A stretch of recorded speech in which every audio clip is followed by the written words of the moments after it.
It'd be funny to do a poll sometime and ask people who live in Washington, D.C. whether they have ever met Joe Biden personally. I bet a strikingly large percentage would say yes. Biden has been in Washington forever. How long? Here's some perspective. Joe Biden first ran for president more than 30 years ago. It didn't go well, to put it mildly. At the time, Biden was caught stealing details from another man's biography, British politician Neil Kinnock's biography, and forced to drop out in a humiliating plagiarism scandal. People who knew him, though, always thought Biden would try again for the presidency.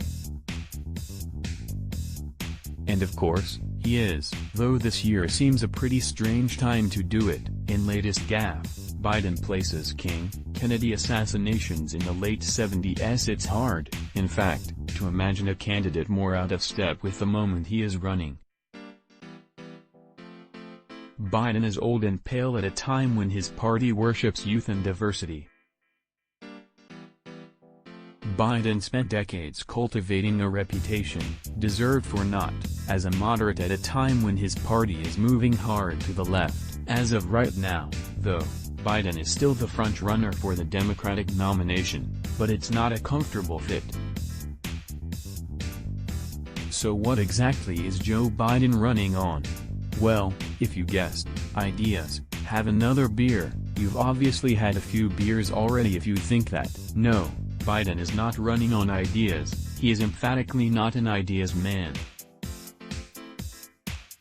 Instead, Biden is running on electability, the notion that only he, only Joe Biden, can beat Donald Trump. Biden's new campaign ad portrays him as strong, steady, stable, not doddering, flaky, and weird. No strong, steady, stable. That's Joe Biden's self-description. Click here to view the entire episode. He is the most experienced candidate in the race, Biden often says. In fact, he is the only vice president in American history who served more than 2 full terms in office. And that's how he met the survivors of the Parkland shooting at the White House just last year, and the rest of us assumed that Mike Pence was the vice president, but no. Biden told reporters the following recently: "I watched what happened and those kids in Parkland came up to see me when I was vice president. They want, and I know that some of you covered it. That's pretty impressive. You thought that Pence was the VP last year, but no, Biden was still the vice president, and none of us knew it." But it turns out there are a lot of things you didn't know about Joe Biden. For example, Biden's conventional biography, the one you can find on Wikipedia, claims he went from a private high school to college and then right to law school. He graduated 76th in a class of 85 students. That's the Biden we thought we knew. More from opinion. What we didn't know was that while becoming an attorney, Biden was also working deep underground, literally underground, as a coal miner, streaked face and headlamp included, and that's why he has coughed sometimes. Still, all of these years later, mining just takes it out of a man. People may vote against me, but I am a hard coal miner. Anthracite coal, Scranton, Pennsylvania, he explained in 2008. Okay, that's where I was born and raised. And it's nice to be back in coal country. Yes, he is a coal miner. It's true.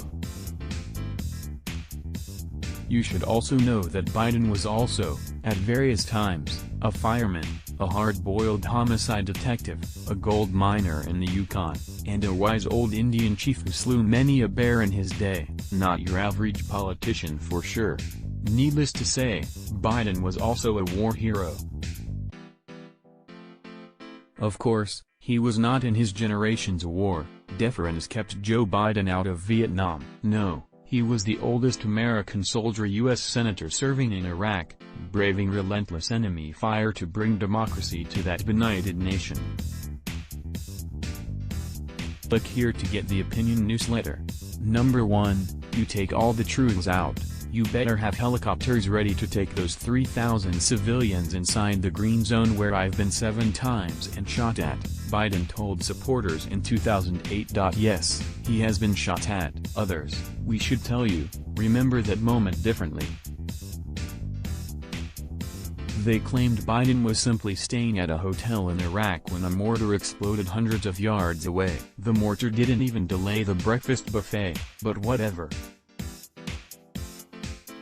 To Joe Biden, it was yet another death-defying moment in a long life as the world's most interesting senator. In 2007, he claimed he nearly got killed by the Taliban.